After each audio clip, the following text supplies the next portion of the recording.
teman-teman, hari ini kita mulai ya diskusinya. Jadi Nova itu ada klien XYZ, di mana dia itu bergerak di bidang perusahaan jasa. Nah, klien XYZ ini tuh mengalami kendala dalam proses transisi software bisnisnya, di mana saldo awal di bulan tersebut itu tuh berbeda dan hasilnya itu akan mempengaruhi neraca. Kira-kira dari hasil review kalian, apa sih solusi dan landasan regulasinya mengenai masalah tersebut? Yang pertama kita harus cek terlebih dahulu data saldo dari saldo akhir pada masa transisi ke dari software lama ke software baru, di mana saldo akhir dari masa transisi tersebut harus menjadikan saldo awal pada software baru. Terus kemudian kita juga harus melakukan konfirmasi bagaimana akunting pada PT tersebut melakukan memposting transaksi akun piutang ataupun utangnya. Nah, sebagai konsultan juga kita udah melakukan konfirmasi bagaimana mereka mencatat piutang sama utangnya. Nah, di dalam hal itu juga kita harus tahu bagaimana sih SOP atau prosedur pencatatan utang dan utangnya itu untuk perusahaan tersebut. Nah, selain SOP juga kita itu harus membuat aging schedule, di mana kita harus mengklasifikasikan berdasarkan umur piutang. Contohnya misal klasifikasinya itu ada 0 sampai 30 jatuh temponya, itu ada juga 30 sampai 60 hari, ataupun 60 hari sampai dengan 90 hari, atau 90 hari sampai dengan 120 hari, begitupun atau lebih dari 120 hari. Nah, mungkin itu yang menjadi bahasan atau solusi dari saya mungkin seperti itu. Kalau yang saya lihat sih dari kasus tersebut ya, saya lebih menggarisbawahi terkait prinsip-prinsip akuntansi. Saya melihat bahwa prinsip-prinsip akuntansi di perusahaan tersebut mereka abaikan. Prinsip-prinsip akuntansi ini adalah suatu pedoman di mana bagaimana tata cara kita membuat laporan keuangan, dan juga diatur oleh IAI. Jadi standar dari IAI untuk membuat laporan keuangan itu sebenarnya harus sesuai dengan prinsip-prinsip akuntansi. Biar kita tahu apa itu prinsip-prinsip akuntansi yang dikenal di Indonesia saat ini, saya coba bacakan. Ada 10 prinsip akuntansi di Indonesia. Yang pertama itu ada prinsip biaya histori atau historical cost principle. Yang kedua ada prinsip pengakuan pendapatan atau revenue recognition principle. Yang ketiga ada prinsip mempertemukan atau matching principle. Yang keempat ada prinsip konsistensi atau consistency principle. Yang kelima ada prinsip pengungkapan penuh atau full disclosure principle. Yang keenam ada prinsip entitas ekonomi atau economic entity principle. Yang ketujuh ada prinsip periode akuntansi atau period principle. Yang kedelapan ada prinsip kesinambungan usaha atau going concern. Yang kesembilan ada prinsip materialitas, dan yang terakhir ada prinsip satuan moneter. Dari 10 prinsip ini kita lihat bahwa ada prinsip matching principle atau enggak konsistensi principle yang mereka indahkan. Jadi si perusahaan ini ketika ada perubahan software, mereka tidak dibarengi dengan acuan prinsip-prinsip seperti jika kita ada perubahan software itu harus adanya matching antara COA tadi. Misalnya COA-nya ini harus sama. Kalau misalnya memang ingin berubah, tidak boleh dirubah penuh, tapi harus ada penambahan aja. Itu paling saran dari saya untuk perusahaan tersebut. Yang pertama boleh softwarenya itu diganti, tapi ya tadi yang pertama itu harus sesuai dengan prinsip-prinsip, tidak boleh diganti dan sebagainya. Yang kedua itu COA-nya itu harus tetap sama karena itu sebagai kerangka, ataupun misalnya ingin ada penambahan ya hanya penambahan aja. Yang ketiga itu jika ada perbedaan antara data pendukung dengan saldo, maka ini harus di cross check ke saldo awal, dan sesuai dengan prinsip konsistensi. Jika ada memang perubahan suatu metode, maka si metode ini selisih antara perubahan metode ini harus tercantum dalam laporan keuangan, sehingga laporan keuangan ini tercatat dengan baik. Mungkin seperti itu dari saya. Saya setuju apa yang disampaikan oleh Lutfi, di mana kita harus menggarisbawahi prinsip-prinsip akuntansi. Ya, yang tadi disebutkan ada prinsip konsistensi prinsipal ataupun matching cost. Nah, ada istilah lain yang saya ketahui yaitu matching cost against revenue, di mana misalnya kita menjual produk A pada tahun 2022. Nah, begitupun biaya yang harus kita catat itu atas produk A juga harus dicatat pada tahun tersebut. Nah, sama halnya dengan kasusnya piutang ataupun utang. Berapa nilai yang dicatat di laporan neraca untuk nilai utang dan utang itu harus sama dengan data pendukung untuk akun-akun tersebut. Misalnya di buku besar sama kartu piutang ataupun utang itu harus sama dengan yang disajikan di laporan neraca.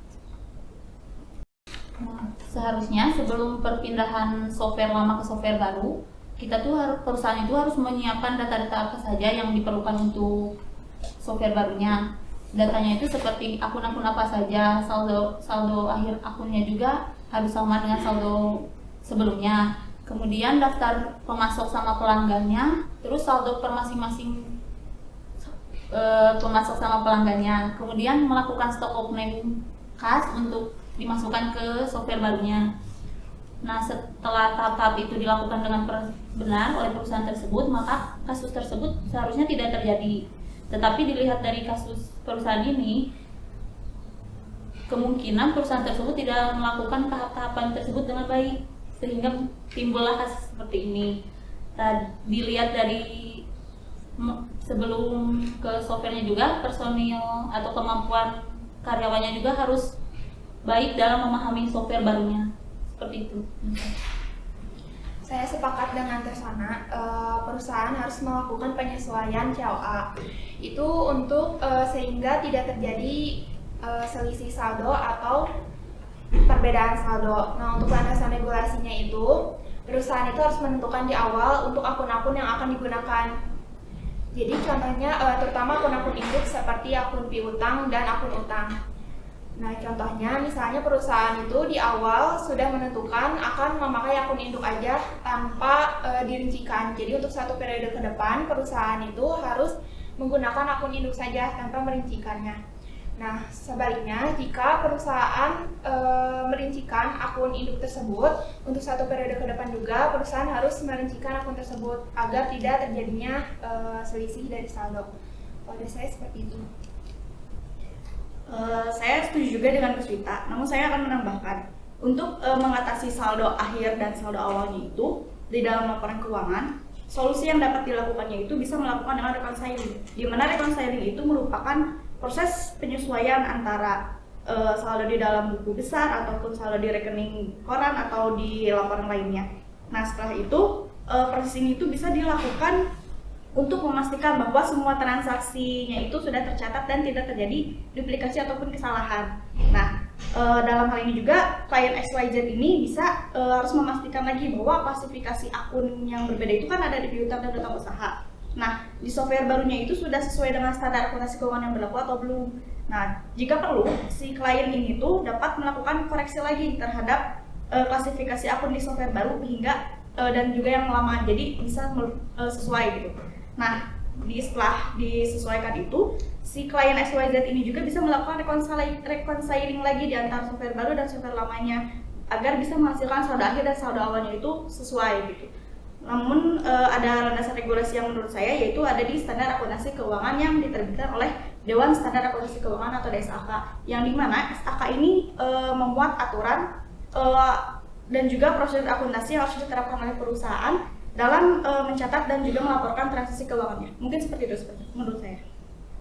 Menurut saya, solusi dari perbedaan saldo yang dialami oleh perusahaan yang diaudit oleh Nova ini, salah satunya adalah tidak boleh hanya memfokuskan pada satu aplikasi saja dalam pencatatan si saldo-saldonya dan laporannya. Jadi perusahaan juga harus melakukan pencatatan dengan aplikasi lain seperti yang banyak digunakan oleh perusahaan lain, yaitu adalah aplikasi Excel. Nah, dengan bantuan dari aplikasi Excel, kita bisa lebih memerinci apa saja seperti tadi yang dibilang Sona, harus ada data nama pemasoknya siapa, terus umurnya berapa aja, terus nama customernya siapa, dan umur dari piutang customer tersebut berapa gitu. Nah, itu bisa dicatat lebih rinci di aplikasi Excel. Lalu untuk mencegah lagi perbedaan saldo tersebut, harus dibuat seperti neraca saldo dan buku besar yang rutin. Jadi begitu ada pergantian software, bisa dilihat dari neraca saldo dan buku besarnya, buku besar yang lama yang sudah di backup sebelumnya. Oh, jadi saldonya tuh berapa sih? Nah, jadi begitu dilihat di software yang baru, oh ternyata berbeda. Nah, kalau berbeda harus disamakan dengan neraca saldo yang sudah dibuat sebelumnya. Dan kita juga sebagai seorang konsultan harus bisa memeriksa apakah saldo tersebut itu sama atau berbeda dengan yang telah dibuat oleh perusahaan sebelumnya. Nah, prinsip ini ada di standar audit nomor SA 510 begitu. Saya setuju apa yang disampaikan oleh Jaki, di mana kita sebagai konsultan itu harus melakukan harus sesuai dengan standar audit.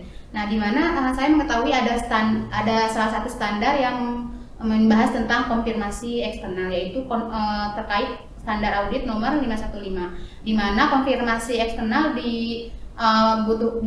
dilakukan untuk memperoleh bukti atau untuk meyakini bahwa nilai saldo akhir piutang dan utang telah disajikan sudah sesuai.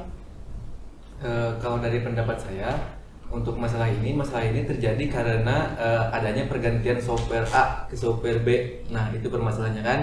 Nah,